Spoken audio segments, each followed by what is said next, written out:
Jag började med fotboll när jag gick på dagis någon gång. Och sen dess har jag tränat nästan varje dag. Så fotboll är 24/7 kan man säga. Alltså glädjen att spela liksom. Man får ut allting man har i kroppen. Har du en dålig dag, fotbollen gör en bra igen.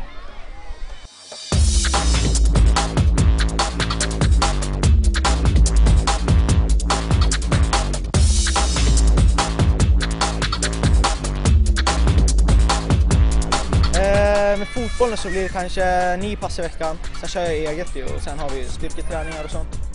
För mig gäller det att bygga upp fysiken och äta rätt kost. Det gäller att sova ordentligt, träna 100% varje träning, varje moment man gör. Jag vet att om jag spelar så bra som jag kan och tror på mig själv och jag lyckas med det, då vet jag att då är inte många bättre.